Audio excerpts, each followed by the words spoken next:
হ্যাঁ, তোমার জন্য অপেক্ষা করছিল সবাই। Sorry sir. It's okay man. আগুন বাকিদের দিকে তাকায়। সবাই কেমন হাঁ করে তাকিয়ে আছে। তাদের চোখে মুখে একরাশ বিস্ময়। তাদের একাগ্রতা গভীর চাউনি আগুনের পাশে দাঁড়িয়ে থাকা সুন্দরী রমণীর দিকে। অল্প বয়সী এই হুড়পুরি আগুনের সাথে কি করছে? সকলের মনে এই একটা প্রশ্ন উকি দিচ্ছে। তাদের মনোভাব বুঝতে পেরে আগুন স্মিত হেসে জানালো, মিট মাই ওয়াইফ মিসেস আগুন শিকদার। সকলে যেন হোঁচট খেল। চোখ বড় বড় করে তাকিয়ে আছে দুই কপতির দিকে। প্রিন্সিপাল স্যার এতক্ষণ মোমকে লক্ষ্য করেননি। তিনি নিজেও আগুনের বলা মিসেস শিকদার কথায় বেশ অবাক হয়েছেন। তিনি জিজ্ঞেস করলেন, তুমি বিয়ে করছো কবে? কোথায় আমাদের তো জানালে না। স্যার আসলে তেমন কাউকে বলতে পারিনি, সাডেনলি বিয়েটা হয়ে গিয়েছিল। আমাদের বিয়ের প্রায় 1.5 মাস হয়ে গিয়েছে। আগুন একে একে সবার সাথে মোমকে পরিচয় করিয়ে দিল। সবাই আন্তরিকতার সাথে অনেক কথাই মোমকে জিজ্ঞেস করছে। বিশেষ করে অন্য প্রফেসরের ওয়াইফরা। মোম শুধু বিনিময়ে হেসে মাথা নেড়ে জবাব দিয়েছে। রাফিয়া আগুনের কাজ ঘেঁষে দাঁড়িয়ে ফিসফিস করে বলল, এই কি আপনার সেই পছন্দের মানুষ যার কথা সেদিন রেস্টুরেন্টে বলছিলেন? আগুন শান্ত কণ্ঠে জবাব দিল। হ্যাঁ। রাফি চওড়া হাসি উপহার দিয়ে বলল, জিতছো ভাই। আগুন ভ্রুকুচকে ফেলল। বুঝতে না পেরে প্রশ্ন করল, মানে?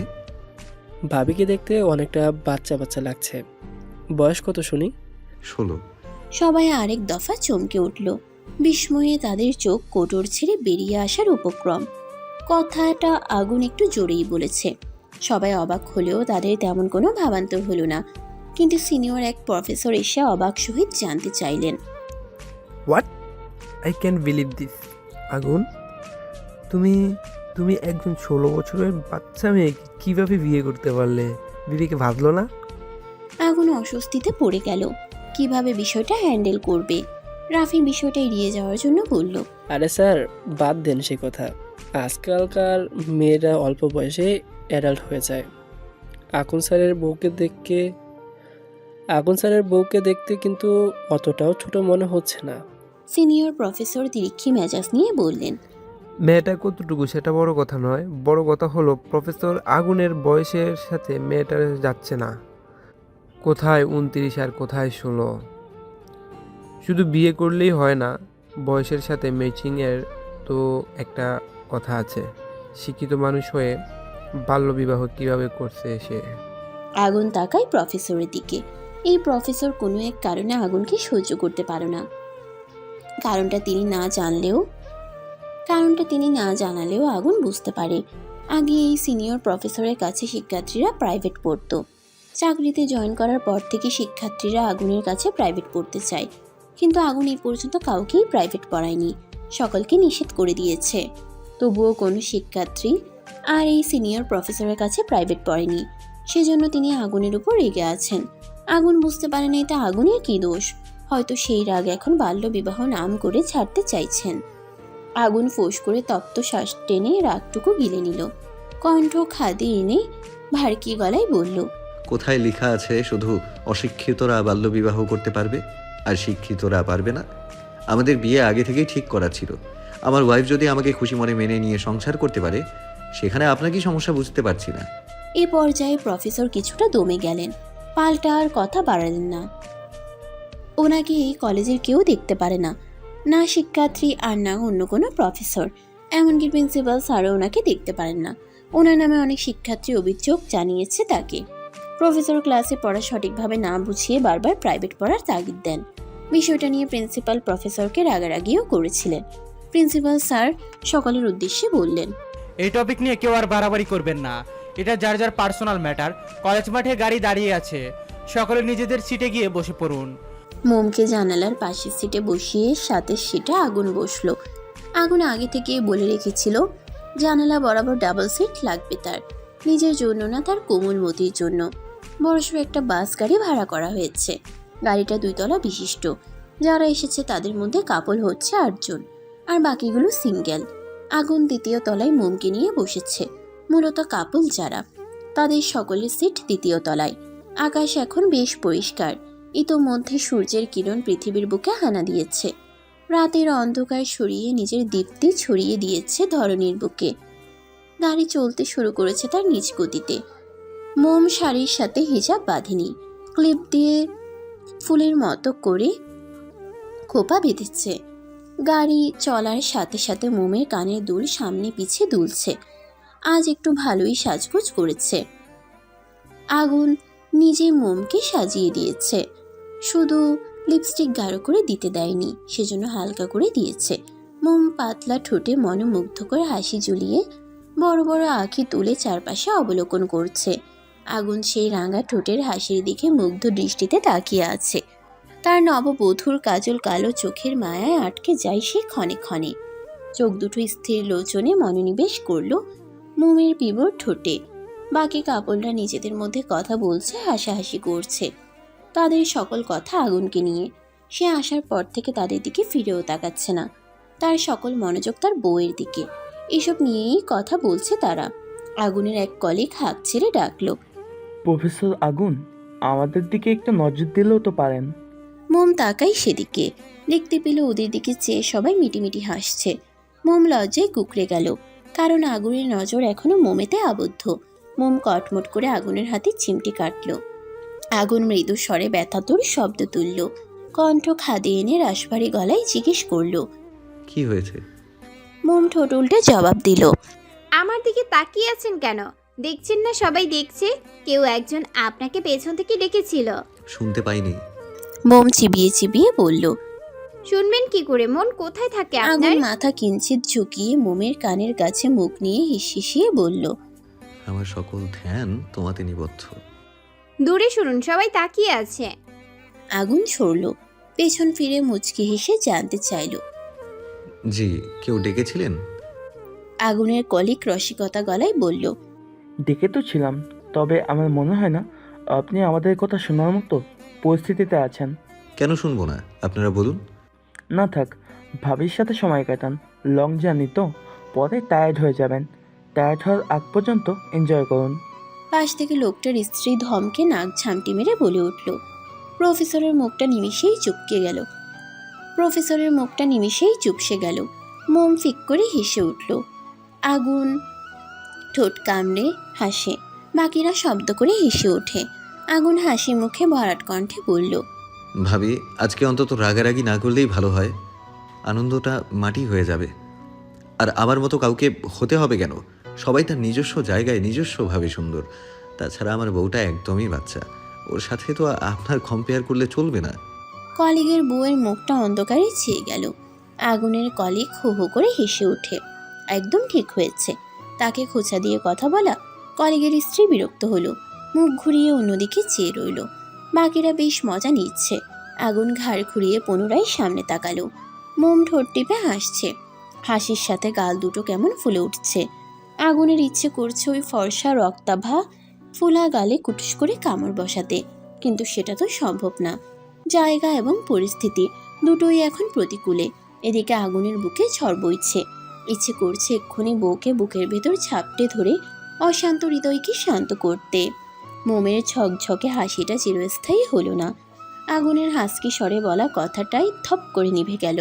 আগুন বলল, এত এসো না, আমাকে জ্বালিয়ে দিব্যি হাসা হচ্ছে। হ্যাঁ, হোটেলে একবার ফিরতে দাও, এই হাসি আমি যন্ত্রণার কারণ বানিয়ে ছাড়ব। সোনারগাঁও, যা বাংলাদেশের নারায়ণগঞ্জ জেলায় অবস্থিত, মূলত একটি ঐতিহাসিক স্থান এবং নগরী। এখানে কোনো বড় পাহাড়ি এলাকা নেই, কিন্তু আশেপাশের কিছু অঞ্চলে ছোট বড় কিছু গ্রামীণ জনপদ এবং প্রাকৃতিক সৌন্দর্য রয়েছে। সোনারগাঁওয়ের কাছে পদ্মা নদী অবস্থিত, যা এখানে অসাধারণ দৃশ্য তৈরি করে। নদীর পাড়ে বসে প্রকৃতির শান্তি উপভোগ করা যায়। এখানে অনেক প্রাচীন স্থাপনাও রয়েছে, যেমন সোনারগাঁও জাদুঘর, শাহী মসজিদ, যা প্রাচীন বাংলার সংস্কৃতি এবং ঐতিহ্য প্রদর্শন করে। সোনারগাঁওয়ের আশেপাশে কিছু গ্রামে ছোট ছোট বাগান এবং পিকনিক স্পট রয়েছে। এখানে গাছপালার ছায়ায় বসে সময় কাটানো যায়। সোনারগাঁও শিক্ষকদের গেট টুগেদারের জন্য একটি অসাধারণ স্থান। এটি সুন্দর পরিবেশ, আরামদায়ক থাকার ব্যবস্থা এবং বিভিন্ন বিনোদনের সুযোগে ভরপুর। দীর্ঘ সময় পর গতিময় বাস গাড়িটি এসে থামল তার নির্দিষ্ট গন্তব্যে। এই গরমে লং জার্নি করে সকলেই ভীষণ ক্লান্ত। মোমের বাসে চড়ার অভ্যাস নেই, ভাগ্য ভালো আজকে বমি টমি করেনি।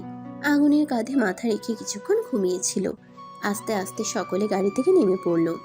আগুন এক হাতে ব্যাগ নিয়ে অন্য হাতে মোমকে আগলে সাবধানে বাস থেকে নামলো। মোমের আবার ঘুম পাচ্ছে। জবরদস্তি নয়নজোড়া খুলে রাখার আপ্রাণ চেষ্টা করছে। লুলু লুলু চোখে চেয়ে আগুনের সাথে পা চালাচ্ছে। সোনারগাঁও 4 স্টার মানের হোটেল রয়েছে, যেখানে আধুনিক সুবিধা যেমন swimming pool, gym, conference room রয়েছে। এছাড়া শাহজালাল নামে হোটেল আছে।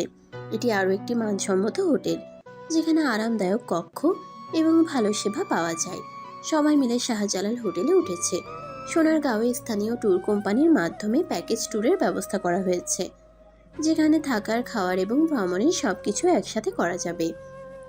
স্থানীয় রেস্টুরেন্টগুলোতে স্ন্যাক্স এবং অন্যান্য মজাদার খাবারও পাওয়া যায়। হোটেলে এসে সকলে নিজেদের জন্য বরাদ্দকৃত রুমে চলে গেল। দম্পতি যারা রয়েছে তাদের জন্য একটা করে রুম পার্মানেন্ট, আর যারা সিঙ্গেল আছে তারা 3 জন করে একটা রুমে থাকবেন। সেই অনুযায়ী রুম বুকিং করা হয়েছে।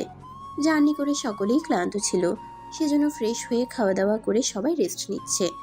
ঠিক করেছে সন্ধ্যার পর সকলে মিলে আড্ডা দিবে। মোমের এতক্ষণ ঘুম পেলেও এখন আর ঘুম আসছে না।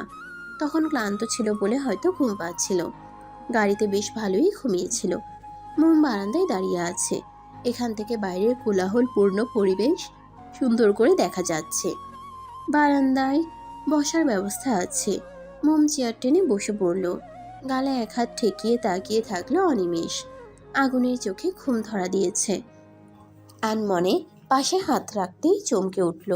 এ কি, মোম কোথায়? এখানেই তো শুয়েছিল। আগুন দরজার দিকে তাকায়। দরজা তো বন্ধ, তাহলে মোম কোথায় গেল? আগুন উঠে বসলো। ঘাড় ঘুরিয়ে এদিক ওদিক নজর বোলালো। বারান্দায় কারো জর্জেট ওড়না হাওয়ার প্রকোপে উঠছে। চিনতে অসুবিধা হলো না, এটা মোমের ওড়না। আগুন চোয়াল শক্ত করে এগিয়ে যায়। ছোট্ট লোহার টেবিলে ধারাম করে হাত দিয়ে শব্দ তুলল। আকস্মিক শব্দের তোপে মোম কেঁপে ওঠে। তড়িৎ বেগে নজর ফেরালো সেথায়। আগুন রাগান্বিত চোখে চেয়ে আছে। রাগের আভাস কতটা তীব্র সেটা আগুনের ঘন ঘন নিঃশ্বাস আর বক্ষস্থল উঠানামার দরুন বুঝতে পারল। মোম শুষ্ক ঢোক গিলে উঠে দাঁড়ায়। হা করে কিছু বলতে চাইল, কিন্তু আগুন তার আগেই মোমের বাহু ধরে টেনে রুমে নিয়ে আসলো। এক প্রকার ঝাড়া দিয়ে মোমের হাত ছেড়ে দিল।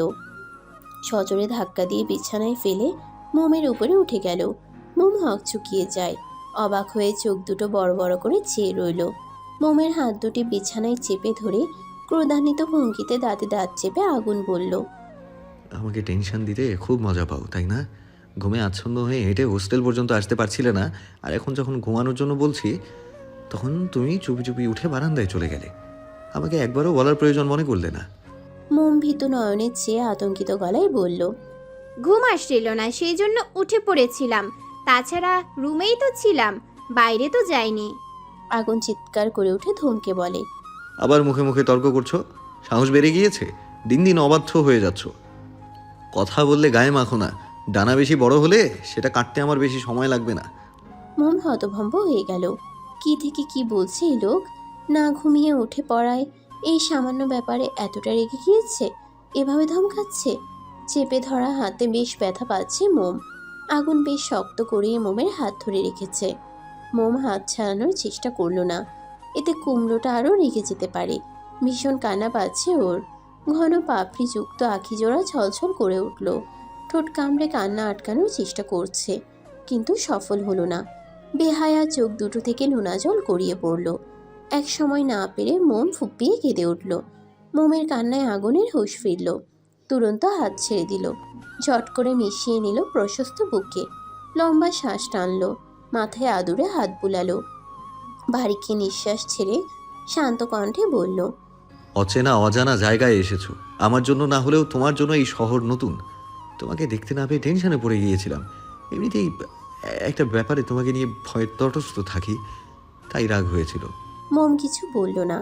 আগুনের বুকে থেকে ক্রমশ ফুপিয়ে যাচ্ছে।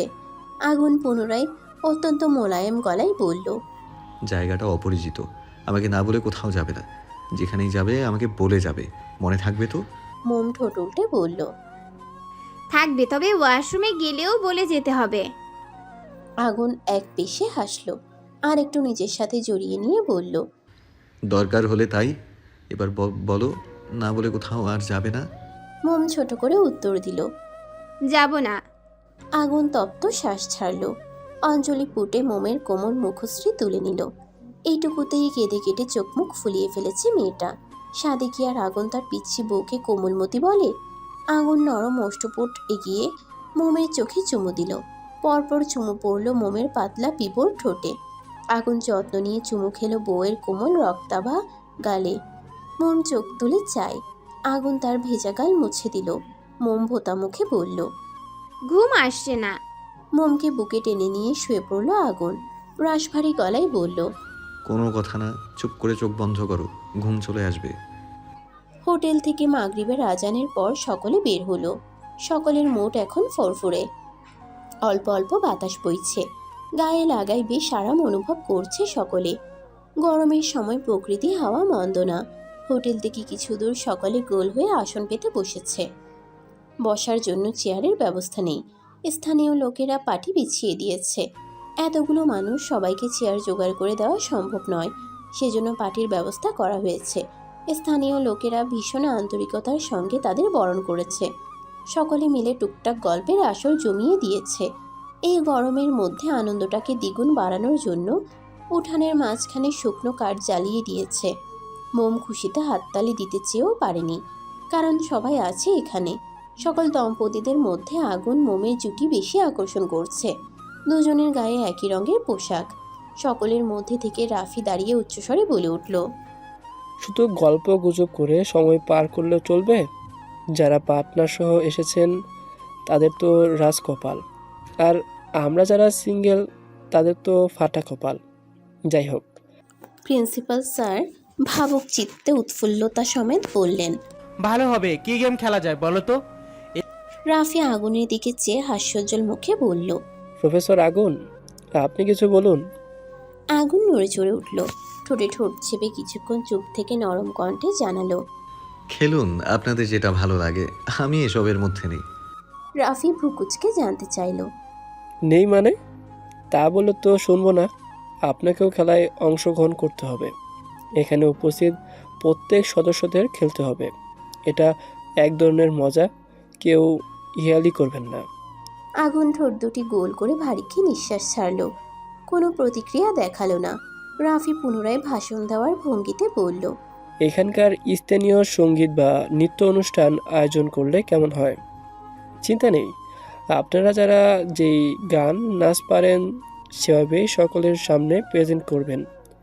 তাছাড়া স্থানীয় লোকেরা আমাদের সাথে খেলায় অংশ নেবে, এতে তাদের গান নৃত্য উপভোগ করতে পারবো। সবার মধ্যে আনন্দদায়ক পরিবেশ তৈরি হবে। প্রিন্সিপাল মুচকি হেসে সাই জানালেন। রাফি গলা পরিষ্কার করে খেলার নিয়ম বলতে লাগলো, কাগজের মধ্যে কিছু লিখে তা বাস করে অনেকগুলো চিরকুট একত্রে রাখা হবে। সবাইকে তার পছন্দ মতো একটা করে চিরকুট নিতে হবে। সেটাতে যা লেখা থাকবে তাকে সেটা করতে হবে। এক্ষেত্রে দাম্পত্যের জন্য একটা লাভ আছে, সেটা হলো একজন চিরকুট নিলে সে যদি সেটা করতে না পারে তাহলে তার পার্টনার তার হয়ে ওই কাজটা করে দিতে পারবে। সো এভরিওয়ান, আপনারা সবাই বুঝতে পেরেছেন খেলার নিয়ম। সকলে একসঙ্গে উচ্চ আওয়াজে বলে উঠল। রাফি এক একটা চিরকুটে কিছু লিখে ভাঁজ করে সবগুলো চিরকুট একত্রিত করলো। স্থানীয় লোকেদের থেকে ছোট্ট একটা ঝুলি নিয়ে সেটাতে চিরকুটগুলো রাখলো। প্রথমেই প্রিন্সিপাল স্যারকে একটা চিরকুট উঠাতে বলল। প্রিন্সিপাল মুচকি হেসে একটা চিরকুট তুললেন। সেটাতে লেখা নাচতে হবে। প্রিন্সিপাল হো হো করে হেসে উঠলেন। হাসতে হাসতে বললেন, এই বয়সে আমি নাচবো? রাফি উৎফুল্ল চিত্তে ভারী গলায় বলল, অবশ্যই স্যার, আনন্দের কোনো বয়স হয় নাকি? চেষ্টা করছি। রাফি ছোট্ট একটা মিউজিক বক্সে পুরনো দিনের গান ছেড়ে দিল। প্রিন্সিপাল গানের তালে যেমন পেরেছেন নিচে দেখালেন। মোম হাসি মুখে পুরোটা মুহূর্ত উপভোগ করলো। আগুন খেলায় মনোযোগ কম দিয়েছে। সে তো হাসি মাখা বউয়ের মুখশ্রী দেখতে ব্যস্ত। যে ছেলে বউ ছোট বলে বিয়ে করবে না বলে চিৎকার করে বাবার সাথে মনোমালিন্য পর্যন্ত করেছে, সে ছেলে এখন পিচ্ছি বউয়ের প্রতি তীব্রভাবে আসক্ত হয়ে পড়েছে। মোম থেকে বেশিক্ষণ দূরে থাকতে পারে না। দূরে গেলেই বুকটা কেমন শূন্য শূন্য লাগে। একে একে সবাইকে চিরকুট দেওয়া হলো। যার চিরকুটে যেটা লেখা ছিল সবাই সেটা আনন্দস্বরূপ করে দেখিয়েছে। স্থানীয় লোকেরাও তারাও খেলায় অংশগ্রহণ করে নাচ গান করে সবাইকে আনন্দ দিয়েছে। কিন্তু যখন আগুনের পালা আসলো তখন সে বেঁকে বসলো, কারণ তার চিরকুটে নাচতে বলা হয়েছে। আগুন তো নাচতে পারে না, আর আগুনের পার্টনার মোম। মোমকে আগুন নাচতে কিছুতেই দিবে না। রাফি বিরক্তিকর মুখভঙ্গিতে বলে ওঠে, এখন স্যার, আপনি কিন্তু খেলার নিয়ম ভঙ্গ করছেন। প্রিন্সিপাল স্যারও তো নাচতে পারছিলেন না, তবুও তিনি যেমন পেরেছেন নেচে দেখিয়েছেন। আপনি একটু নেচে দেখালে কি হবে? আগুন মুখ কুচকায়। রাগ হচ্ছে ভীষণ। বেশিরভাগ সিনিয়র তাই চেঁচিয়ে কিছু বলতেও পারছে না। কিছুটা ঝাঁজ সমেত তিরিকি মেজাজ নিয়ে বলল। দেখুন, আমি নাচতে পারি না, শুধু শুধু জোর করে তো লাভ নেই। রাফি বাঁকা হাসলো, উচ্ছ্বসিত কণ্ঠে শোধালো, আচ্ছা, নাচতে না পারলে আপনাকে এখন যেটা করতে বলবো সেটা করে দেখান। আগুন ভ্রু কুচকে ফেলল, চওড়া গলায় জানতে চাইল। সেটা কি? রাফি গলা খাকারি দিয়ে জানায়, আমাদের সকলের সামনে রোমান্টিক একটা গান গেয়ে ভাবিকে প্রপোজ করতে হবে। আগুন অকপটে জবাব দিল। এটাও পারবো না। খেপে গেল রাফি। নাকের পাটাথন ফুলিয়ে খোঁচা মেরে বলল, জানতাম পারবেন না। স্টুডেন্টের টিচিং দেওয়া ছাড়া আর কিছুই পারেন না, জানা আছে আমার। আহারে, পিচ্ছি বাবিটা কত আশা করেছিল বরের থেকে ঘুরতে এসে রোমান্টিক কিছু মুহূর্ত উপহার পাবে, সেটা আর হলো না। তা বর তো আনরোমান্টিক। আগুন বিড়বিড় করে বলল, আমি রোমান্টিক কিনা সেটা আপনার ভাবি রুমে গেলেই টের পায়। কি বিড়বিড় করছেন, আমাদের শুনিয়ে বলুন। আগুন তপ্ত শ্বাস ছাড়ল। মোমের দিকে নজর রেখে ভরাট স্বরে বলল। দ্বিতীয় অপশন চয়েস করলাম। রাফি ঠোঁট এলিয়ে হাসল, খুশিতে গদগদ হয়ে বলল। এই না হলে আগুন স্যার, শুরু করুন। মোমের হাত ধরে আগুন উঠোনের মাঝখানে আসলো। মোম আর চোখে আশেপাশের মানুষের দিকে তাকাচ্ছে। সকলের নজর এই দম্পতির দিকে। মোমের লজ্জা লাগছে। আগুনের গান শোনার জন্য সবাই উৎসুক দৃষ্টিতে তাকিয়ে আছে। মোম নিজেও ভীষণ এক্সাইটেড। নিস্তব্ধতা কাটিয়ে আগুন গলা ছেড়ে গেয়ে উঠল। ভালোবাসবো বাসবো রে বন্ধু, তোমায় যতনে, আমার মনের ঘরে চাঁদের আলো ছুঁইয়া ছুঁইয়া পরে, পুষে রাখবো রাখবো রে বন্ধু, তোমায় যতনে, ভালোবাসবো বাসবো রে বন্ধু, তোমায় যতনে। গান গাইতে গাইতে মোমের কোমর পেঁচিয়ে দূরত্ব ঘুচিয়ে নিল। মোম হাঁ করে সন্তুষ্টির চোখে আগুনের দিকে চেয়ে আছে। আগুনের গানের গলা তেমন ভালো না হলেও অতটা খারাপও না। মোমের মনে শোক পাখিরা নেচে উঠছে। কুমড়োটা গান গেয়েছে তার জন্যে। বিশ্বাস করতে পারছে না। আগুন গোলাপে অধর জোড়া নেড়ে নেড়ে মোমের চোখে চোখ রেখে নীরের স্বরে বলে ওঠে। এই কোমলমতি, বক্ষ পিঞ্জরে জায়গা তো করেই নিয়েছো, বাকিটা জীবন তোমার পাশে তোমার সাথে থাকার অনুমতি ভাবো কি? আমার রাগ, আমার শাসন, আমার জেদ সব কিছু মেনে নিয়ে থাকবে কি আমার সাথে? আমার মনের অপ্রকাশিত অনুভূতি মেশানো কথাগুলো তুমি তোমার হৃদয়ের ব্যাকুলতা দিয়ে বুঝে নিও। আমি যেমন তেমন ভাবেই আমি তাকে মেনে নেবে কি বলো আমার কোমলমতি? মোম একরাশ মুগ্ধতা নিয়ে আগুনের বলা সকল কথা তৃপ্তির সহ শ্রবণ করেছে। কি বলছে এই কুমড়ো মার্কা লোকটা? মোম তাকে মেনে নিবে কিনা জানতে চাচ্ছে। মোম তো কবুল বলার পর থেকে এই মানুষটাকে নিজের একান্ত আপন ব্যক্তিগত মানুষরূপে স্বীকার করে নিয়েছে। মানুষটার মোহ বাচন ভঙ্গি যত্নে আটকেছে ক্ষণে ক্ষণে। পাশ থেকে রাফি সহ বাকিরা চিল্লিয়ে বলছে, ভাবি, উত্তরটা দিয়ে দেন। বেচারা স্যার কতটা আবেগ সমেত উদ্বেগ নিয়ে আপনার দিকে চেয়ে আছে। মোমের চোখে জলকণা উকি দিচ্ছে। বার কয়েক পলক ঝাপটিয়ে ধীর গলায় বলে উঠল, আমি আপনার সকল কথায় রাজি মাস্টার মশাই। আগুন চোখ বুঝে নিল। লম্বা শ্বাস টেনে প্রশান্তের নিঃশ্বাস ত্যাগ করলো। রাফি সশব্দে সিটি বাজালো। সবাই একসাথে জোরে হাততালি দিয়ে ওদের শুভেচ্ছা জানালো। পড়ার টেবিলে বসে আনিকা বাংলা বইয়ের পড়া পড়ছে। সামনে টেস্ট পরীক্ষা আছে। এখন পড়ায় মনোযোগী হওয়া অতি আবশ্যক। যখন পড়ায় গভীরভাবে ডুবে গেল, ঠিক তক্ষুনি ভাইব্রেশনে থাকা মোবাইলটা ভো ভো আওয়াজে বেজে ওঠে। বিরক্তিতে মাথা চাড়া দিয়ে উঠল। ইচ্ছে না থাকা সত্ত্বেও ফোনটা রিসিভ করলো। পরিচিত নাম্বার, বেয়াদব আইমান শিকদারের। মোবাইলটা কানে ধরে ঝাঁঝালো গলায় বলে ওঠে, এত রাতে ফোন করেছেন কেন? আইমান আরাম করে চেয়ারে মাথা এলিয়ে দিল। দেয়াল ঘড়ির কাঁটার দিকে নজর বুলিয়ে মুচকি হেসে বলল, বেশি রাত তো হয়নি, তবে রাত 9টা। আনিকা ফোঁস করে নিঃশ্বাস ছাড়ল।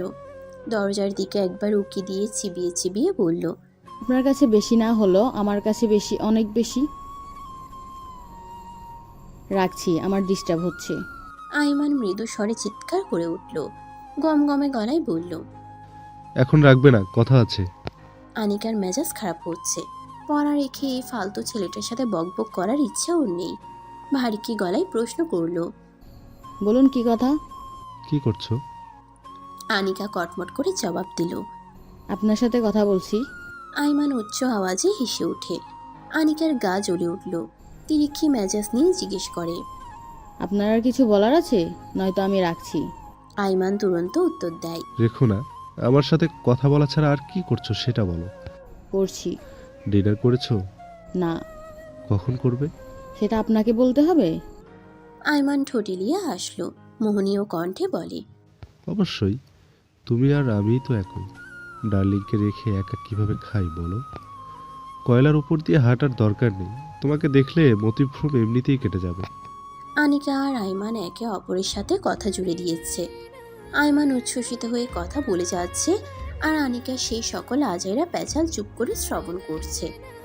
আইমান ইচ্ছে করে এমন এমন অদ্ভুত কথাবার্তা বলছে, যা আনিকাকে রাগিয়ে দিচ্ছে। আনিকার রাগান্বিত হয়ে বলা কথাগুলো আইমান খুব এনজয় করছে। খুক খুক শব্দ তুলে অবিরত কেসে চলেছে সানাউল্লাহ। কাশির চোটে বুকে ব্যথা করছে। হাত দিয়ে বুক ডলছেন, কাজ হচ্ছে না। ব্যথাটা ক্রমাগত বৃদ্ধি পেয়ে চলেছে। তৃষ্ণা পেয়েছে তার। গলাটা শুকিয়ে আসছে। হাত বাড়িয়ে পানির গ্লাস হাতে তুলে নিতে চাইলেন, কিন্তু সফল হলেন না। সিলভারের গ্লাসটা হাত ফসকে পড়ে গেল। ফ্লোরে পড়ে টুংটাং আওয়াজ তুলল। সেই প্রতিধ্বনি আনিকার কর্ণগোচর হলো। ভাবুক চিত্তে আইমানের সাথে কথা বলা চলমান রেখে বাবার রুমে প্রবেশ করলো। মুহূর্তেই সারা মুখ আতঙ্কে ছেয়ে গেল। মুঠো হতে মোবাইলটা আশ্রে নিচে পড়ে যায়। আনিকার তনু মন কনকনে শীতের মতো থরথর করে কেঁপে উঠল। বাবার দিকে তীক্ষ্ণ দৃষ্টিতে চেয়ে গগন কাঁপিয়ে চিৎকার করে ওঠে, কেন বলবো? হসপিটালের বেঞ্চিতে বিষণ্ণ মনে বসে আছে আনিকা। মেয়েটার গাল বেয়ে ক্রমাগত নোনা পানি গড়িয়ে পড়ছে। জোরে জোরে শ্বাস টানছে। নিঃশ্বাস নিতে কষ্ট হচ্ছে। চোখে মুখে লেপ্টে আছে একরাশ অন্ধকার। হৃৎপিণ্ডটা ভয়ে দ্রুত গতিতে লাফাচ্ছে। ঠোঁট কামড়ে কান্না আটকাতে চাচ্ছে, কিন্তু কান্নাগুলো দলা পাকিয়ে কণ্ঠ ফুঁড়ে গুনগুন শব্দ করে বেরিয়ে আসছে। তার পাশে চিন্তিত ভঙ্গিতে দাঁড়িয়ে আছে আইমান। আস্তে করে আনিকার পাশে বসে দ্বিধা নিয়ে কাঁধে হাত রাখলো। ভেবেছিল আনিকা ঝাড়ি মেরে হাত সরিয়ে দিবে, তবে সে দিল না। আইমানকে অবাক করে দিয়ে তার বুকে কপাল ঠেকিয়ে ঠুকরে কেঁদে উঠল মেয়েটা। থমকে গেল আইমান। বিস্ময়ে কিং কর্তব্য বিমর্ষে। হাটের বাম পাশে ধরাস ধরাস করছে। আনিকার একটুখানি ছোঁয়ায় পুরুষালীর শরীরটা মৃদু কম্পনে কেঁপে ওঠে। হাত দুটো মুঠো করে চোখ বন্ধ করে ফেলল সে। অধরে ধরা দিল কিঞ্চিত মুচকি হাসি। চোখ খুলে হাত উঠিয়ে আদুরে সমেত আনিকার মাথায় রাখলো। ভরসা স্বরূপ বলে উঠল, চিন্তা করো না, আঙ্কেল দ্রুত ঠিক হয়ে যাবেন, আল্লাহকে ডাকো। তখন আনিকা সানাউল্লাহ রুমে এসে দেখে তিনি বুকে হাত চেপে বিছানায় তড়পাচ্ছেন। চোখ উল্টে কেমন ছটফট করছেন। মুখটা ফ্যাকাশে হয়ে গিয়েছে। বাবার এরকম অবস্থা দেখে সজোরে চিৎকার করে উঠেছিল মেয়েটা। দৌড়ে গিয়ে বাবাকে ধরে হাউমাউ করে কান্না করে ফেলেছিল। মোবাইল নিচে পড়া সত্ত্বেও কল কাটেনি, বন্ধও হয়নি। ওপাশ হতে আইমান উদ্বেগ সমেত হ্যালো হ্যালো বলেই চলছিল। কিন্তু আনিকার থেকে উত্তর স্বরূপ কান্নার আওয়াজ ছাড়া আর কিছুই শোনা যায়নি। একা মেয়ে হয়ে এই রাতে অসুস্থ বাবাকে নিয়ে কোথায় কিভাবে যাবে, কোনো কিছুই বোধগম্য হচ্ছিল না। ব্যাকুলতা চিত্তে যা মাথায় এসেছে সেটাই করেছে। সরিষার তেল গরম করে বাবার বুকে মালিশ করে দিয়েছে। পানির গ্লাস মুখের সামনে ধরলেও তিনি পানি পান করতে সক্ষম হলেন না। ঠোঁট দুটো বাঁকিয়ে মুখের পানি পড়ে গিয়ে গলা বুক ভিজে গিয়েছে। আনিকা কি করবে কিছুই বুঝতে পারছিল না। ঠিক সেই মুহূর্তে আইমান এসে ওদের বাড়িতে উপস্থিত হয়। আনিকার গলা ছেড়ে কান্নায় আইমানের বক্ষস্থলে চিনচিনে ব্যথা অনুভব করছিল। দিক বেদিক ভুলে মিনাকে ইম্পর্টেন্স কাজ আছে বলে রাতের বেলা বাসা থেকে বেরিয়ে আনিকাদের বাড়িতে চলে আসে। সানাউল্লাহর শরীরের অবস্থা বেগতিক দেখে আশেপাশে কয়েকজনকে ডেকে গাড়িতে উঠিয়ে দ্রুত ছুটল কাছাকাছি কোনো হসপিটালে। আইমান নিজেদের বাড়ির গাড়ি করে এসেছিল, সেজন্য এক্সট্রা গাড়ি ভাড়া করার প্রয়োজন হয়নি। হসপিটালে পৌঁছা আইমানের পরিচিত সিনিয়র একজন ডক্টরের সাহায্যে সানাউল্লাহর চিকিৎসার জন্য দ্রুত ব্যবস্থা করা হয়। ক্রন্দনরত অবস্থায় ভাঙা গলায় আনিকা বলে উঠল, আমার বাবা ছাড়া আর কেউ নেই। বাবার কিছু হয়ে গেলে আমি বড্ড একা হয়ে যাব। আইমান সান্ত্বনা দিতে পারল না। ডক্টর এখনো বের হয়নি। কি হয়েছে সানাউল্লাহর বা কি হতে চলেছে বোঝা মুশকিল। তবুও আনিকাকে সামলাতে বলল, ভরসা রাখো, আঙ্কেলের কিচ্ছু হবে না। আমি আছি তোমার পাশে, তুমি একা নও। আনিকা ভেজা চোখে তাকায়। নিষ্প্রভ শান্ত চাউনি তার। শ্যামলাটে মুখশ্রী কেমন প্রাণহীন দেখাচ্ছে। কান্নার প্রকোপে ফুপানোর দরুন ঠোঁট দুটো মৃদু কেঁপে কেঁপে উঠছে। কম্পমান ঠোঁটের দিকে চোখ পড়তেই আইমানের ঘোর লেগে যাচ্ছে। চটজলদি নজর ফিরিয়ে নিল সে। শুষ্ক ঢোক গিলল। আরও কিছু সময় অতিবাহিত হওয়ার পর ডক্টর মাস্ক খুলে বেরিয়ে আসলেন। আনিকা উঠে ডক্টরের কাছে এসে আতঙ্কিত মুখে ভীতি গলায় জিজ্ঞেস করল, আমার বাবা ঠিক আছে তো? ডক্টর নিশ্চুপ রইলেন। আনিকার ভয় বৃদ্ধি পেল। কাতর গলায় পুনরায় জানতে চাইল, কথা বলছেন না কেন? আমার বাবা? আইমান এসে আনিকার পাশে দাঁড়ায়। এই ডক্টর বোবা হয়ে আছে কেন? তিরিক্ষি মেজাজ নিয়ে প্রশ্ন করল, কি সমস্যা ডক্টর? চুপ করে আছেন কেন? উত্তর দিন। আপনার চুপ থাকায় আমাদের চিন্তার পরিমাণ বাড়ছে। আপনি কি সেটা বুঝতে পারছেন না? ডক্টর ধীর গলায় জবাব দিলেন, পেশেন্টের হার্টের সমস্যা। খোদার কাছে শুক্রিয়া, মারাত্মক ক্ষতি হয়নি। তিনি মেবি অতিরিক্ত টেনশন করেন, যার জন্য বুকের ব্যথা অধিক হারে বেড়ে গিয়েছিল। পেশেন্টকে টেনশন ফ্রি রাখবেন, সবসময় হাসি খুশি রাখার আপ্যায়ন চেষ্টা করবেন। মেডিসিন লিখে দিচ্ছি, সময় মতো খাওয়াবেন, ইনশাল্লাহ ঠিক হয়ে যাবেন। আনিকা চোখ বুঝে স্বস্তি নিঃশ্বাস ছাড়ল। মুখ থেকে যেন কোনো ভারী বস্তু নেমে গিয়েছে। ছটফটিয়ে বলে উঠে, আমি বাবার সাথে দেখা করতে চাই, আর আপনার নির্দিষ্ট টাকা আমি পরে দিয়ে দেব। ডক্টর মুচকি হেসে বললেন, কোনো পেমেন্ট করতে হবে না, আইমান আপনাদের পেমেন্ট করে দিয়েছে। আপনি চাইলে আপনার বাবাকে আজকে বাড়িতে নিয়ে যেতে পারবেন। আনিকা উৎফুল্লতা সমেত বলে, ধন্যবাদ ডক্টর। ডক্টর চলে গেলেন। আনিকা তাকায় আয়মানের দিকে। আয়মান হাত দিয়ে মাথা চুলকায়, এদিক ওদিক নজর ঘুরায়। ডক্টরকে নিষেধ করেছিল এসব কথা আনিকাকে না জানাতে।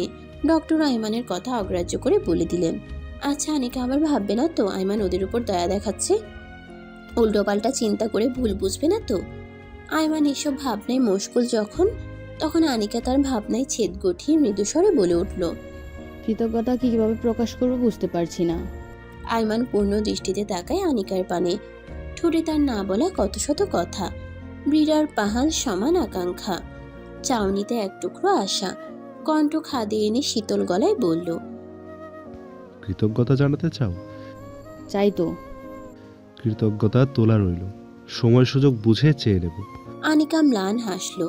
কণ্ঠ নিচুতে নিয়ে নরম গলায় জানালো, অপেক্ষায় থাকলাম। চলো আঙ্কেলের সাথে দেখা করে আসি। 20 রাত করে আড্ডা দেওয়ার পর সবাই হোটেলে ফিরে আসে। ডিনার করে সকলে নিজেদের বরাদ্দকৃত রুমে চলে যায়। হোটেলের রুমের পরিবেশটা স্নিগ্ধ আর মায়াময় আবহাওয়ায় ভরপুর। মোম জানালার পাশে দাঁড়িয়ে বাইরের দিকে তাকিয়ে আছে, যেন সে কিছু একটা অনুভব করছে, কিন্তু সেটা কি ঠিক বুঝে উঠতে পারছে না। আগুন ধীরে ধীরে তার পেছনে এসে দাঁড়ায়। মোমকে দেখে এক মায়াবী মোমকে দেখে এক মায়াবী নিস্তব্ধতায় আচ্ছন্ন হয়ে পড়ল।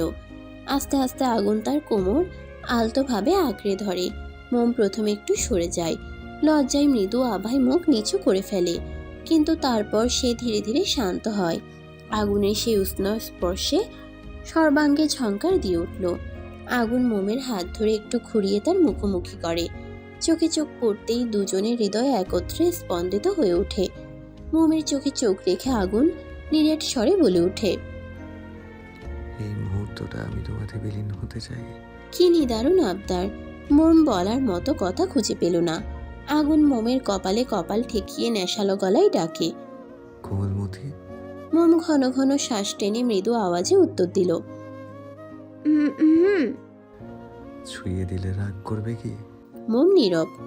আগুনের বক্ষ বিভাজনে উতাল পাথাল ঢেউ হানা দিয়েছে। এই ঢেউয়ের তোপ শিথিল করতে তার মোমকে প্রয়োজন। আগুন পুনরায় একই ভঙ্গিতে ডাকলো। মোম। মোম নিশ্চুপ থেকে আচমকা আগুনের বুকে তার লজ্জা রাঙা মুখটা লুকিয়ে ফেলল। নীরবতা দিয়ে আগুনের ডাকে সাড়া দিল। আগুন তার ঠোঁটের কোণে এক মিষ্টি হাসি এনে ঘোর লাগা গলায় বলে, আমার বেসামাল উৎপীড়নের সাগরে তোমাকে স্বাগতম, আমার কোমলমতি। মোম চোখ খিচে বন্ধ করে নিল। সময়ের পলকে নিজেকে আবিষ্কার করলো নরম বিছানায়। চিরচেনা সেই সুখকর লজ্জা তেড়ে এলো চঞ্চল কিশোরের মুখশ্রীতে। ভারী নিঃশ্বাস ছেড়ে নিজের গাত্রে গাত্রে তীব্র নেশা জানান দিচ্ছে। আগুন উষ্ণ অষ্টপুট এগিয়ে মোমের কপালে আলতো করে ঠোঁট রাখে। দৃঢ় চুমু খেয়ে গাল বেয়ে তার চিবুকে এসে ঠোঁটের স্পর্শ ফেলল। প্রতিটি চুম্বনে মোমের শরীর কেঁপে ওঠে। এই স্পর্শ তার মনের গভীরে এক অদ্ভুত আবেগের জন্ম দিচ্ছে। আগুনের হাত মোমের পিঠ পেয়ে ধীরে ধীরে তার কোমর পর্যন্ত নেমে যায়। এক ঝটকায় তাকে আরো কাছে টেনে নেয়। মোমের নরম শরীর যেন পুরোপুরি আগুনের বাহুডোরে আবদ্ধ হয়ে যায়। আর মোম এই বন্ধনে নিজেকে হারিয়ে ফেলতে চায়, নিজেকে সম্পূর্ণভাবে আগুনের বেসামাল উৎপীড়নে সমর্পণ করতে প্রস্তুত সে। আস্তে আস্তে আগুন মোমের ঘাড়ের পাশে নিজের ঠোঁট রাখে। এক ধরনের মিষ্টি শিহরণ মোমের শরীর জুড়ে বয়ে যায়। আগুনের ঠোঁটের কোমল স্পর্শে মোম আরো বেশি করে নিজেকে আগুনের মাঝে হারিয়ে ফেলছে। আগুন মোমের গলা থেকে ওড়না সরিয়ে সেটাই ঠোঁট বুলিয়ে চলেছে। মোমের প্রতিটি শ্বাস যেন একটু একটু করে থেমে আসে। নিঃশ্বাসের গতি জোরালো। তার সমস্ত ইচ্ছা, আবেগ, ভালোবাসা যেন আগুনের প্রতিটি স্পর্শে নিবেদিত হয়ে যাচ্ছে। মোমের হাত এবার ধীরে ধীরে আগুনের বলিষ্ঠ পিঠের উপর উঠে আসে। সে তাকে শক্ত করে ধরে, যেন এই মুহূর্তটি আর কখনো শেষ না হয়। আগুন তার হাত দিয়ে মোমের মুখের পাশটা আলতোভাবে ছুঁয়ে দেয়। প্রতিটি মুহূর্তে মোমকে আরো গভীরভাবে অনুভব করতে চায়। আগুন মুখটা মোমের কাছাকাছি নিয়ে আসে। নেশাক্ত চোখে মোমের কোমল মুখটা অবলোকন করছে। অধৈর্যরা এগিয়ে মোমের নাকে ছুঁয়ে দিল। থুতনিতে গাঢ় করে চুমু খেলো। অপেক্ষা করল না। মুহূর্তের মধ্যে দুজনের ঠোঁট যুগল একত্রে মিলিত করে দিল। মোম দম খিচে আগুনের সিল্কি চুল আঁকড়ে ধরে। এক অদ্ভুত মাধুর্যে তাদের হৃদয়ের আবেগ সমেত ধরা দেয়। মোমের ঠোঁটে চুমু খেয়ে আগুন তাকে আরো শক্ত করে জড়িয়ে ধরে। হাত বাড়িয়ে ওড়না টেনে দূরে ছুঁড়ে মারে। মুখ ডুবিয়ে চুমুতে চুমুতে ভরিয়ে তুলল বউয়ের গলদেশ ঘাড়। আগুনের উন্মুক্ত ভারিক্কি শরীরটার সম্পূর্ণ ভর ছেড়ে দিল মোমের পাতলা ক্ষুদ্র শরীরের উপর। মোমের নিঃশ্বাস আটকে আসছে। খামচে ধরেছে আগুনের বলিষ্ঠ পিঠ। উন্মাদ আগুন তাকে এক রত্তিও ছাড় দিল না। এই রাত যেন, এই মুহূর্ত কেবল প্রেমে উন্মাদনায় থাকা দুই নরনারীর জন্য থেমে গিয়েছে। আর তাদের হৃদয়ের ভাষাই এখানে একমাত্র ভাষা। রাত গভীর হতে থাকে, কিন্তু তাদের আবেগের এই নিরাবধি যাত্রা থেমে নেই। যেন সময়ের বাধা পড়েছে। তাদের চারপাশে যেন শুধুই মায়াবী নিস্তব্ধতা। আর একে অপরের অস্তিত্বে ভাষা হারিয়ে গেছে। একে অপরের মাঝে গভীর ভালোবাসা আর আবেগে মগ্ন হয়ে রয়েছে। রাতের প্রতিটি স্পন্দন, প্রতিটি নিঃশ্বাসে তাদের ভালোবাসা যেন আরো গভীর হয়ে উঠেছে। সকালবেলার কোমল ছলমলে রোদ যেন জ্যোৎস্নার মতো এক ফালি সোনালি রোদ্দুর মনের গহীনে লুকায়িত সৎথাই সুখকর অনুভূতি জাগায়, যা সকলকে উজ্জীবিত করে। ভ্রমণের দ্বিতীয় দিনটা মোমের নিকট অন্যরকম লাগছে। হোটেলের বারান্দায় দাঁড়িয়ে আছে সে। প্রাণবন্ত সতেজতায় ঘেরা সকালটা খুব করে অনুভব করছে। লম্বা শ্বাস টেনে ভারীকে নিঃশ্বাস ছাড়ল। ভোরের অল্প স্বল্প রোদের ঝলকানি গায়ে লাগাই বেশ আরাম লাগছে। কাঁধে স্পর্শ পেয়ে মোম পেছন ফিরে তাকায়। আগুন দাঁড়িয়ে আছে, ভ্রুযুগল কুচকানো, চোখে মুখে একরাশ বিরক্তিকর ছাপ স্পষ্ট। হঠাৎ করে কি হলো মানুষটার, যে মুখটা এমন করে রেখেছে? মোম বুঝতে সক্ষম হলো না। হাতে থাকা ফোনটা মোমের নিকট এগিয়ে দিল, শান্ত কণ্ঠে জানালো। মা ফোন করেছে, কথা বলো। মোম নিল। আগুন গটগট কদমে রুমে চলে গেল। ফোন কানে ধরতেই ওপাশ হতে মিনা উচ্ছ্বসিত কণ্ঠে শুধালেন। ভালো আছো মম? মোম অধর জোড়া প্রসারিত করে হেসে জবাব দিল। জি মা, আপনারা সবাই কেমন আছেন? আমরা সবাই ভালো আছি। কেমন ঘোরাঘুরি হচ্ছে? কোনো অসুবিধা হচ্ছে না তো? না মা, কোনো অসুবিধা হচ্ছে না। সকালে খেয়েছো? জি। আগুন খেয়েছে? উনি কফি ছাড়া আর কিছু খাননি। সময় মতো আগুনকে খেতে না চাইলেও জোর করে খাওয়াবে। ছেলেটা সকালে বেশিরভাগ নাস্তা করতে চায় না। নিয়ম করে না খেলে শরীর খারাপ করবে। জি, আমি খেয়াল রাখবো। কি করছো? তেমন কিছু না। ভালো থেকো। সোনারগাঁও থেকে ফিরে আসার পর একবার এসে আমাদের সাথে দেখা করে যেও, ভালো লাগবে। জি। রাখছি এখন। আর হ্যাঁ, তোমার শ্বশুরকে নাস্তা দিতে হবে। মোম সম্মতি প্রকাশ করল। ওদের কথা বলার মাঝে আগুন হাতে তোয়ালে নিয়ে মোমের পাশে এসে দাঁড়িয়েছে। মোম ফোন কান থেকে সরিয়ে চোখ তুলে চায়। আগুনের হাতে তোয়ালে দেখে অবুঝ গলায় শুধালো। এটা দিয়ে কি করবেন? আগুন শক্ত চাউনি নিক্ষেপ করলো, ধমকে বলল। গোসল করে ভালোভাবে চুলের পানি মোছনি কেন? চুলের পানি দিয়ে পিঠের জামা ভিজে কি অবস্থা হয়েছে? এদিকে কোনো খেয়াল আছে? যদি ঠান্ডা লেগে যায়? দিন দিন বড় হচ্ছ, আর বুদ্ধি শুদ্ধি বৃদ্ধি পাওয়ার পরিবর্তে হ্রাস পাচ্ছে। মোম দেখল সত্যি চুল হতে ফোঁটা ফোঁটা পানির কণা নিচে পড়ছে। ইতিমধ্যে বারান্দার ফ্লোর কিছুটা ভিজে গিয়েছে। মোমের মুখটা চুপসে গেল। আগুন যত্ন নিয়ে নিজ দায়িত্বে ব্যস্ত হাতে মোমের ভেজা চুল মুছে দিচ্ছে। মোম মুচকি হাসল।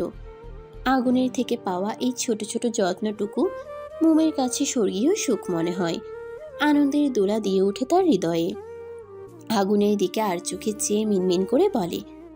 ভালো করেই মুছেছিলাম, তবুও যে পানি থেকে যাবে বুঝতে পারিনি। আগুন কোনো প্রতিউত্তর করল না। চুল মুছে সুন্দর করে চুলগুলো তোয়ালের সাহায্যে পেঁচিয়ে দিল। মোম পুনরায় মিহি কণ্ঠে বলে। পরবর্তীতে আর এমন হবে না। এখন থেকে সতর্কতার সহিত খেয়াল রাখবো। আগুন এই বিষয়ে আর কথা বাড়ালো না। রাশভারী গলায় বলে উঠল। রেডি হতে শুরু করো, সকলে মিলে কিছুক্ষণের মধ্যেই ঘুরতে বের হব। রাগ করেছেন? আগুন ভ্রুকুচকে তাকায়, চোখ দুটো ছোট ছোট করে ফেলল। চওড়া গলায় জানতে চাইল। রাগ করব কেন? মনে হলো। আগুন রুমে গিয়ে গায়ে গেঞ্জি জড়ালো। ব্যাগ থেকে ছোট্ট আয়নাটা বের করে চুল ঠিক করলো। আর চোখে মোমের দিকে দৃষ্টি তাক করে গমগমে গলায় বলে উঠল। আমার তোমার মতো গাল ফুলানোর অভ্যেস নেই, আর না কথায় কথায় রাগ হওয়ার অভ্যেস। কথা না বাড়িয়ে ফার্স্ট টু ফার্স্ট রেডি হও। আঙ্কেল, ভিতরে আসতে পারি? দরজায় দাঁড়িয়ে হাসি মুখে কথাটা বলে উঠল আইমান। বিছানায় কাত হয়ে শুয়ে আছে সানাউল্লাহ। দরজায় নজর রাখতেই অধর কোণে হাসি ফুটে ওঠে। মুচকি হেসে বললেন। আরমান, এসো এসো, ভেতরে আসো, অনুমতি নেওয়ার প্রয়োজন নেই। আইমান এগিয়ে গেল। চোরাচুকি উকি ঝুঁকি মেরে এদিক ওদিক নজর বোলালো। কাঙ্ক্ষিত মানুষটি নজরে আসলো না। দাঁড়িয়ে আছো কেন? বসো। সম্মুখের চেয়ারটা দেখিয়ে দিলেন। আইমান বসল। সানাউল্লাহর স্বাস্থ্য সম্পর্কে ভালো মন্দ জিজ্ঞেস করলো। দুজনের মধ্যে অল্প সময়েই ভাব হয়ে গিয়েছে। আনিকার কথা জানতে আইমানের ঠোঁটজোড়া নিষ্পিস করছে। দ্বিধাবোধ হচ্ছে তার কথা জিজ্ঞেস করা উচিত হবে কিনা। তখনই সানাউল্লাহ হাঁক ছেড়ে ডাকলেন। অনিকা, চা নাস্তার ব্যবস্থা কর, বাড়িতে মেহমান এসেছে। আইমান স্বভাব সুলভ হেসে বলে ওঠে। এত ব্যস্ত হবেন না, ভার্সিটি আছে, কিছুক্ষণের মধ্যেই চলে যাব। ভাবলাম যাওয়ার আগে আপনাকে একবার দেখে যাই। সেটা বললে তো শুনবো না। তোমার জন্য ব্যস্ত হতেই হবে। তুমি আমার যা উপকার করলে ধন্যবাদ দিয়ে ছোট করতে চাই না। আইমান ফট করে মুখ ফসকে বলে ফেলে। সবই আপনার মেয়ের খাতিরে। সানাউল্লাহর কথাটা স্পষ্ট শুনতে পেলেন। ভ্রু উঁচিয়ে শুধালেন। আমি না থাকলে মেয়ে আসতো না। ভেবেছিলাম মানবতা দেখিয়ে আমাকে হসপিটালে নিয়ে গিয়েছিলে, এখন দেখছি আমার মেয়ের জন্য। এরকম চিন্তাধারা ছেলেকে তো আমি আমার মেয়ের জামাই করবই না। আইমানের টনক নড়ল।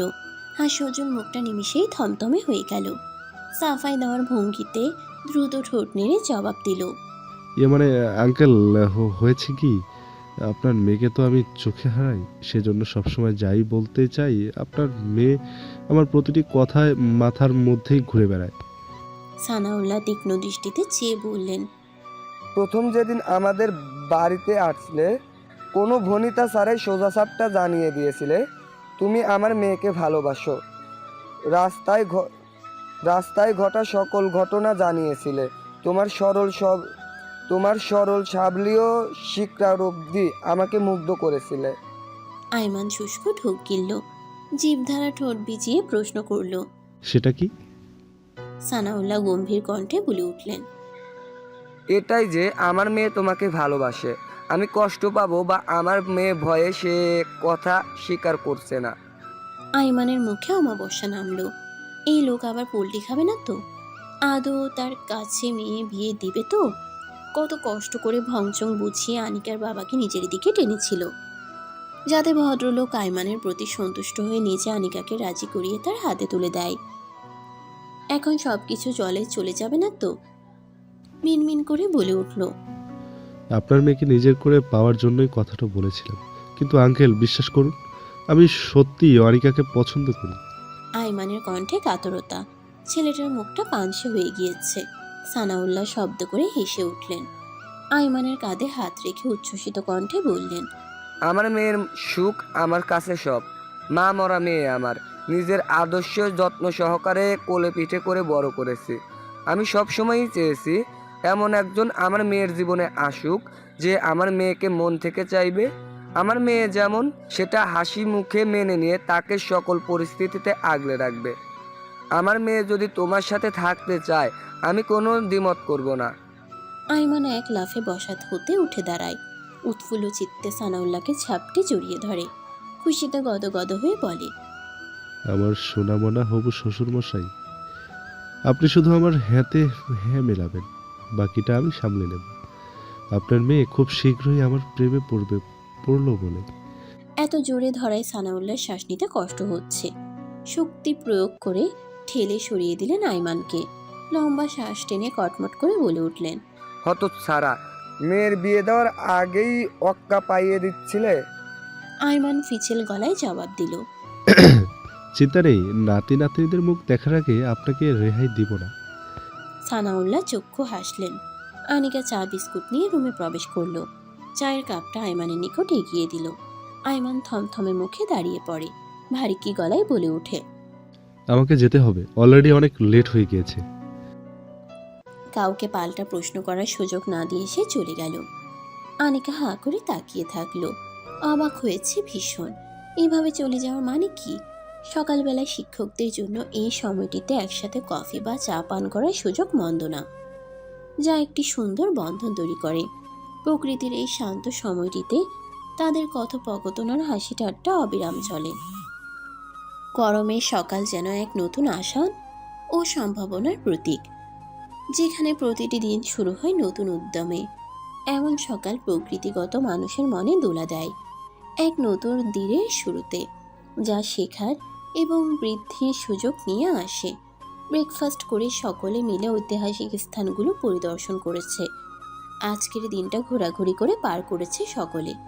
দুপুরের খাবার খাওয়ার পর সামান্য পরিমাণ বিশ্রাম নিয়ে পুনরায় বেরিয়ে পড়েছে ঘোরার জন্য। মাঝে আর একটা দিন রয়েছে, অর্থাৎ কালকের দিনটির পর সবাই সোনারগাঁও ত্যাগ করে আপন নিরে ফিরে যাবে। প্রথমে প্রিন্সিপাল স্যার বলেছিলেন এই ট্যুর 5 দিন পর্যন্ত অব্যাহত রাখবেন, তবে কিছু কারণে তিনি আজকে জানিয়েছেন আর একদিন পর সবাই বাড়িতে চলে যাওয়ার প্রস্তুতি গ্রহণ করবে। সেজন্য লাস্ট সময়টা সকলে ঘোরাঘুরি করে কাটাতে চায়। সোনারগাঁওয়ের ঐতিহাসিক সৌন্দর্যের মধ্যে দিন শেষে সন্ধ্যার নরম আলোয় মোমার আগুন নিজেদের জন্য আলাদা হয়ে যায়। এক নিরিবিলি জায়গায় এসে থামলো তারা। জায়গাটা এতটাই নিস্তব্ধতা যে আশেপাশে দূর পর্যন্ত জনমানবের দেখা মিলছে না। পাশে চিকন ধারায় অল্প পানিতে বহমান একটি খাল। খালটিতে ছোট ছোট পুঁটি মাছ আপন মনে খেলা করছে। মোম সেদিকে মুগ্ধ দৃষ্টিতে চেয়ে আছে। প্রকৃতিতে মৃদুমন্দ বাতাস বইছে। আগুন মোমের পাশে দাঁড়িয়ে মোমের খোপা করা চুল খুলে দিল, নাক মুখ ডুবিয়ে দিল উন্মুক্ত কেশে। মোম ঘাড় ঘুরিয়ে তাকায়। এই মুহূর্তে চুল খোলায় মোমের বিরক্ত লাগছে। বাতাসের তোপে চুল উড়ে এসে মোমের মুখশ্রীতে পড়ছে। আগুন হাত বাড়িয়ে তা কানের পিঠে গুঁজে দিল। মোমকে পেছন থেকে জড়িয়ে ধরে, কাঁধে থুতনি ঠেকিয়ে চুপ করে দাঁড়িয়ে রইল। আগুন এবং মোমের এই সময়টা সত্যিই রোমাঞ্চকর এবং মগ্নকর। বাতাসে মোমের চুলগুলো নৃত্যের মতো দোল খায়। স্নিগ্ধ পরিবেশে এই দুই কপত কপতির মনে হচ্ছে জায়গাটা বিচিত্র দৃশ্যে ভরপুর। যেন আবার কখনো এখানে আসার সুযোগ হলে পুরনো গল্পগুলো জীবন্ত হয়ে উঠবে। কাঁধে আগুনের উষ্ণ নির্গত গরম নিঃশ্বাস মোমের শরীরে কাঁপন ধরায়। আগুন গভীরভাবে আলিঙ্গন করে রেখেছে মোমকে। ওদের এই সুন্দর মুহূর্তে মোম আচমকা তীব্র আবেগ সমেত বলে মাস্টার ওঠে। মশাই, আমার খুব ভয় করছে। আগুন মোমের কানের লতিতে চুমু দিল। হাতের বন্ধন আরো দৃঢ় করে শান্ত কণ্ঠে শোধালো। ভয় পাওয়ার কারণ? মোম আগের থেকেও কণ্ঠে উদ্বেগ ঢেলে বলে, বুঝতে পারছি না, তবে আমার মন কোনো অজানা ভয়ে ছটফট করছে। তুমি কি কোনো বিষয়ে চিন্তিত? না, কিন্তু আমার বুক কাঁপছে অস্বাভাবিকভাবে। ভয় করছে ভীষণ। মোমের কাঁধে মৃদু কামড় দিয়ে তাকে ঘুরিয়ে মুখোমুখি করল। চোখে চোখ রেখে ভরাট স্বরে আগুন বলল, কিসের ভয়? আমি থাকতে তোমার ভয় পাওয়ার কি আছে? অযথা টেনশন করে তোমার সাথে সাথে আমার মাথাটাও খারাপ করে দিও না। মোম আগুনের বুকে মাথা রেখে শক্ত করে আষ্টে পিষ্টে জড়িয়ে ধরল। এতটাই জোরে ধরেছে যেন মনে হচ্ছে ছেড়ে দিলে আগুন কোথাও হারিয়ে যাবে। মোমের চোখ দুটো ভিজে উঠেছে। কোনো কারণ ছাড়াই গলা ছেড়ে কাঁদতে ইচ্ছে করছে। আগুন মোমের মাথায় স্নেহের হাত বুলিয়ে দেয়। নিজেও অর্ধাঙ্গিনীকে ঝাপটে জড়িয়ে ধরেছে। ফুপানোর আওয়াজ ভেসে আসতেই ভ্রুকুচকে ফেলল। জোর খাটিয়ে মোমকে নিজের থেকে ছাড়িয়ে নিল। মোমের চোখে পানি দেখে ধমকে বলল, অহেতুক কান্নার মানে কি? মেজাজ খারাপ করবে না বলে দিলাম। ধমক খেয়ে মোম ঠোঁট উল্টে শব্দ করে কেঁদে উঠল। নিচের দিকে তাকিয়ে ক্রমশ ফুঁপিয়ে উঠল। আগুন দীর্ঘশ্বাস ছাড়ল। পুনরায় বুকে টেনে নিল। কপালে প্রগাঢ় চুমু খেয়ে শান্ত কণ্ঠে বলল, কান্নার কোনো নির্দিষ্ট কারণ নেই, অথচ তুমি কাঁদছো। রাগ হবে না বলো? মোম নাক টেনে টলমল চোখে চেয়ে বলে। কান্না পেলে আমি কি করব? আগুনের বিরক্তির মাত্রা ক্রমাগত বৃদ্ধি পাচ্ছে। মোমকে নিজের থেকে সরিয়ে দিল। গমগমে গলায় বলল, কাঁদো, যত খুশি কাঁদো। তুমি চাইলে কান্না করার কম্পিটিশনের আয়োজন করে দেই, কি বলো? তবে আমার থেকে দূরে সরে গিয়ে যতক্ষণ মন চায় কাঁদো। আমার বুকে থেকে অবান্তর কান্নাকাটি করা যাবে না। নিমিষেই মোমের মুখটা চুপসে গেল। গাল ফুলিয়ে আগুনকে ফেলে সম্মুখে হাঁটা ধরল। আগুন হতভম্ব হয়ে যায়। চোখ বড় বড় করে চেয়ে রইল। মানেটা কি? কারণ ছাড়া উল্টোপাল্টা কাজ করবে, আর ধমক দিলেই অভিমান করে থাকতে হবে। এই কোন জ্বালায় পড়ল আগুন? রাগটুকু হজম করে মোমের পিছু চলল। সন্ধ্যার শেষ সময়ে জায়গাটা গভীর সমুদ্রের মতো শান্ত থাকলেও হঠাৎ করে পরিবেশটা শোরগোলে ভরে উঠেছে। হুট করে কোথা থেকে একদল মানুষ এসে আগুনের চারপাশে ঘিরে ধরেছে। মানুষগুলোর মুখ রং তুলি দিয়ে বিভিন্ন পশু পাখির চিত্র আঁকা। চেনা অসম্ভব এই মুখোশের আড়ালে তাদের আসল চেহারা কি? মানুষগুলোর আচরণ কাজকর্ম দেখে এমন মনে হচ্ছে যেন তারা জোকার সেজেছে জনসাধারণকে আনন্দ দেওয়ার জন্য। কেউ উচ্চ আওয়াজে বাদ্যযন্ত্র বাজাচ্ছে, কেউ নাচানাচি করছে, কেউ সোনার গাঁয়ের স্থানীয় খেলা প্রদর্শন করছে। এদের দেখে আগুনের ঠোঁটে হাসি ফুটে উঠল। আগুনের অভিমানী বউ এদের দেখলে নিশ্চয়ই খুশি হবে। তার কোমল মতিকে মানানো সহজ হবে। এই ভিড়ের মাঝে আগুন গলা উঁচিয়ে মোমকে দেখার চেষ্টা করছে, কিন্তু দেখতে পারছে না। এইটুকু সময়ের ব্যবধানে কোথায় চলে গেল মেয়েটা? আগুনের রাগ হচ্ছে। এমনিতেই জায়গাটা মোমের জন্য নতুন, তার উপর এখন মোমের টিকিটটাও নজরে আসছে না। না বলে কোথাও যেতে নিষেধ করেছিল, তবুও মেয়েটা আগুনের চোখের আড়াল হয়ে গেল কোন সাহসে? আদর দিয়ে মাথায় তুলে ফেলেছে। একবার হাতের কাছে পাক তেড়ামি করার স্বাদ আগুন হাড়ে হাড়ে বুঝিয়ে দিবে। মোমের নিঃশ্বাস আটকে আসছে। নিঃশ্বাস নিতে না পারে চোখ দুটো বড় বড় হয়ে কোটর ছেড়ে বেরিয়ে আসতে চাইছে। ফর্সা মুখশ্রী লাল হয়ে গিয়েছে। ঘামে ভিজে ক্ষুদ্র শরীরটা জবুথবু হয়ে গিয়েছে। একটু শ্বাস নেওয়ার জন্য নিষ্পাপ শরীরটা ছটফটিয়ে উঠছে, কিন্তু পারছে না। কেউ একজন শক্তি প্রয়োগ করে তার মুখ চেপে ধরেছে।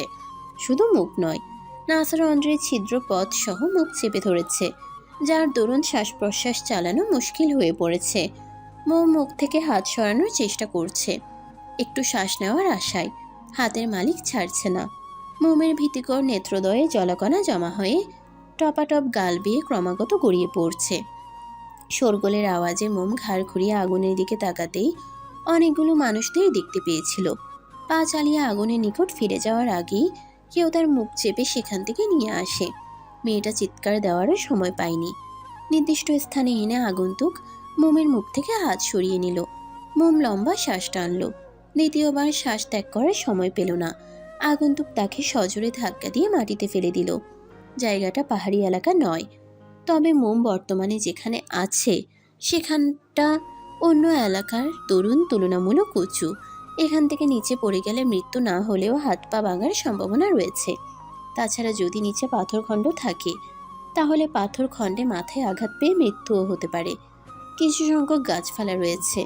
গাছপালা বিশাল আকৃতির, গাছের শিকড় মাটি উপড়ে ভেসে উঠেছে। ধাক্কার চোটে মোম গিয়ে বড়সড় একটা গাছের শিকড়ের উপর মুখ থুবড়ে পড়ে গেল। মুহূর্তে ক্ষীণ স্বরে মা বলে চিৎকার করে ওঠে। শিকড়ে কপাল লেগে থেতলে গিয়েছে। গল গল করে তরতাজা রক্তের স্রোত প্রবাহিত হতে লাগলো। কোমল ঠোঁটের সাথে দাঁতের সংঘর্ষ লেগে নিজের ঠোঁট কিঞ্চিত কেটে গিয়েছে। সেখান থেকেও চুয়ে চুয়ে ফোটা ফোটা রক্তকণিকা বের হচ্ছে। থুতনির নিচের অংশ একটু থেতলে গিয়েছে। ব্যথায় মোমের শরীর অবশ লাগছে। মোম নিভু নিভু চোখ তুলে চায়। আগন্তুকের মুখ দেখা যাচ্ছে না। রাবারের তৈরি মুখোশের আড়ালে তার মুখ লুকিয়ে। আগন্তুক ধূপধাপ পা ফেলে মোমকে টেনে তুলল। নরম হাতে নিজের সর্বোচ্চ শক্তি প্রয়োগ করে মোমের দুগালে থাপ্পড় মেরে দিল। থাপ্পড়ের চোটে মোমের কান গরম হয়ে গিয়েছে। মনে হচ্ছে গালটা ছিঁড়ে গেছে। মোম গালে হাত দিয়ে আস্তে ধীরে চোখ তুলে চায়। আগন্তুক পুনরায় মোমকে আঘাত করতে উদ্যত হতেই মোম নিজের পাতলা শরীরের বল প্রয়োগ করে তাকে ধাক্কা দেয়। আগন্তুক নিচে পড়ে যায়। সেই সাথে মাথায় আটকানো মুখোশটাও খুলে যায়। আগন্তুক এক আকাশ সমান রাগ নিয়ে তাকায়। আগন্তুকের মুখটা দেখে মোম চমকে ওঠে। বিস্ময় দৃষ্টিতে চেয়ে থাকলো কিয়ত পরিমাণ। কণ্ঠে অবিশ্বাস ঢেলে বলে, আপনি? আগন্তুক উঠে দাঁড়ায়, হাত দিয়ে গা থেকে ময়লা ছেড়ে ফেলে। মোমের দিকে চেয়ে হো হো করে হেসে ওঠে। তাচ্ছিল্য হেসে বলে, চিনতে পেরেছিস তাহলে? ভাবতে পারিনি তুই আমাকে চিনতে পারবি। মোম জিভ দিয়ে ঠোঁট ভিজিয়ে জানতে চাইল, আমাকে এখানে এনেছেন কেন? কি চাই? তোর মৃত্যু। কি ক্ষতি করেছি আমি আপনার? ক্ষতি তো করেছিস, অনেক বড় রকমের ক্ষতি। তুই মরে গেলেই সব কিছু ঠিক হয়ে যাবে। মোম ব্যথায় কাতরাতে থাকে। চোখের পানি সমেত বলল, আমাকে যেতে দিন। আমার মাস্টার মশাই জানতে পারলে আপনাকে ছেড়ে কথা বলবে না। আগন্তুক চওড়া হাসি দিয়ে ক্রোধান্বিত কণ্ঠে চিবিয়ে চিবিয়ে বলে, আসুক তোর মাস্টার মশাই, সে এসে তোকে জীবিত দেখতে পাবে না। তোর জন্য আমার রাতের ঘুম হারাম হয়ে গিয়েছে। তোর জন্য প্রতি মুহূর্ত আমার হৃদয় পুড়ে ছারখার হয়ে যাচ্ছে। আমার হৃদয়ের দহন কমাতে মরতে তো তোকে হবেই। বলেই মোমের পায়ে জুতো দিয়ে চেপে ধরল। চিৎকার দেওয়ার আগেই আগন্তুক পুনরায় মোমের মুখ চেপে ধরে। মোম আবারও তাকে ধাক্কা দিয়ে সরিয়ে দিল। আগন্তুকের একটি পা খাদে ছিল বলে উল্টো পড়ে যায় সে।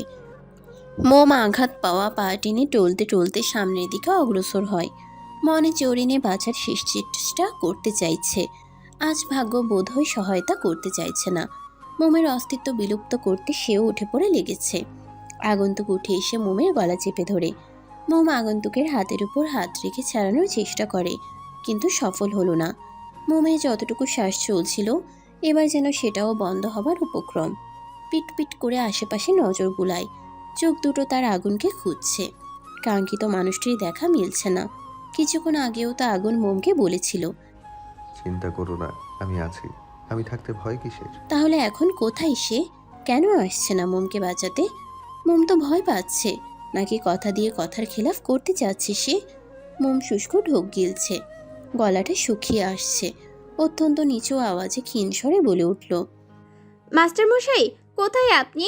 আপনার মোম হারিয়ে যাচ্ছে, কষ্ট হচ্ছে তার, যন্ত্রণায় বুক ক্ষতবিক্ষত হয়ে যাচ্ছে। আপনি আসুন না, এসে আপনার কোমলমতিকে বাঁচিয়ে নিন না।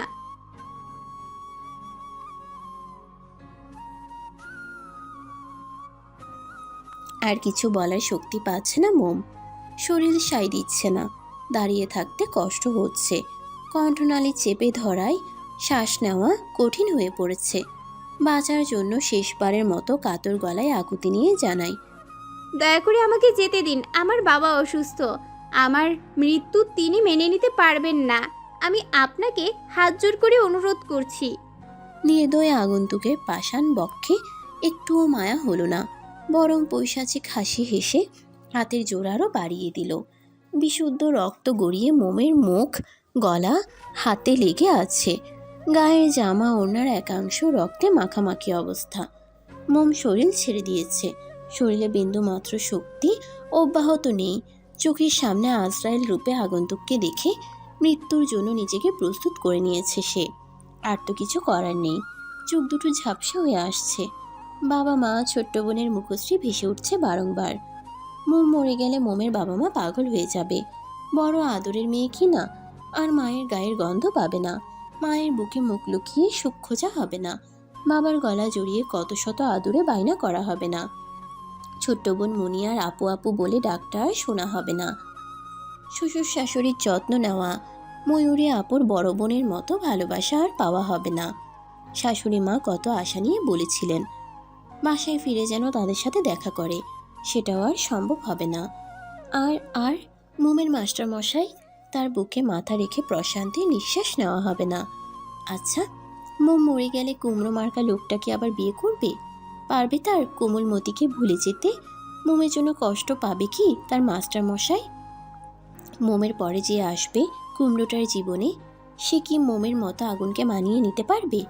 লোকটা যা রাগী, কথায় কথায় ধমক দেয়, সে কি সহ্য করে থাকতে পারবে? দ্বিতীয় কাউকে পেয়ে লোকটা কি মোমকে ভুলে যাবে? মোমের জন্য রাখা সকল আদর ভালোবাসা তাকে দিয়ে দিবে কি? নাকি মোমের জন্য দেবদাস হয়ে সিনেমার হিরোদের মতো রাস্তায় রাস্তায় ঘুরে বেড়াবে? এত যন্ত্রণার মধ্যেও রক্তে ভরা দন্তপাটি বের করে এক পেশে হাসল মোম। চোখ দুটো খুলে রাখা আর সম্ভব হচ্ছে না। নিঃশ্বাস তো নিতে পারছেই না। হাঁ করে কোনো রকমে একটু শ্বাস টানল। মুখে কথা ফুটল না, অস্পষ্ট শব্দে বিড়বিড় করে আওড়ালো, আমাদের পথ চলা হয়তো এ পর্যন্তই ছিল মাস্টারমশাই। আপনার সাথে আরো অনেক বছর বাঁচার ইচ্ছা ছিল, কিন্তু ভাগ্য আমাদের সহায়তা করতে নারাজ। আপনার কোমলমতি ডাক্তার খুব মিস করব। এই নামে আর কাউকে ডাকবেন না, কিন্তু বলে দিলাম, এই নামে শুধু আমাকেই ডাকবেন। আপনার বুক জমিনে নিশ্চিন্তে মাথা রেখে আর ঘুমানো হবে না। আপনার পারফিউম এখন থেকে পুরো 1 মাস যাবে, সপ্তাহখানেকের মধ্যে শেষ হয়ে যাবে না। আর কেউ বক বক করে আপনার কান ঝালাবালা করে দিবে না। আমার আর পরীক্ষা দেওয়া হবে না। আপনি কত কষ্ট করে পরীক্ষার জন্য প্রস্তুতি নেওয়াচ্ছিলেন, পরীক্ষা না দিয়েই বিদায় নিতে হচ্ছে। যখন আমাদের পরীক্ষা শুরু হবে, আমার বয়সী মেয়েদের দেখে একদম মন খারাপ করবেন না, সব সময় হাসবেন। আপনার হাসিটা আমার ভীষণ পছন্দ। আমি দূর থেকে আপনাকে দেখব। ভালোবাসি মাস্টার মশাই, অনেক অনেক ভালোবাসি আপনাকে আমি। বাতাসের তাণ্ডবে বস্তু মোমের উপর আগুনের জ্বলন্ত শিখা যেমন ধপ করে নিভে যায়, ঠিক তেমনই মনুষ্য মোমের অস্পষ্টভাবে চঞ্চল কিশোরীর বলা কথাটাও ধপ করে নিভে গেল। ভাগ্যের চাকা এত নিষ্ঠুরতম কেন? আগুনের কোমল মতির নিষ্প্রাণ প্রাণটা এই সোনারগাঁওয়ের মাটিতে ত্যাগ করতে হলো এই দুই ভালোবাসার দম্পতিকে। আরও কিছু সময় একসঙ্গে রাখলে কি খুব ক্ষতি হয়ে যেত? তখনই কোথা থেকে চিরন্তন সত্যভাগ্য ভেসে আসে। এটাই তো প্রকৃতির নিয়ম। জন্ম থাকলে মৃত্যু অনিবার্য। মৃত্যু মনে করিয়ে দেয় জীবনের অস্থিরতা এবং সময়ে নিরবচ্ছিন্ন প্রবাহের কথা। অথচ সুখের সাগরে ভেসে থাকা মানুষ মৃত্যুর মতো সত্য এবং ছোট্ট শব্দ বলে বেমালুম ভুলে যায় পৃথিবী ছাড়া এর পরে যে নিঃশব্দ অন্ধকার একটি দুনিয়া আছে। সেই সমগ্র প্রক্রিয়া আমাদের মানব অস্তিত্বের একটি গভীর প্রতিচ্ছবি, সেটাও স্মরণে রাখে না।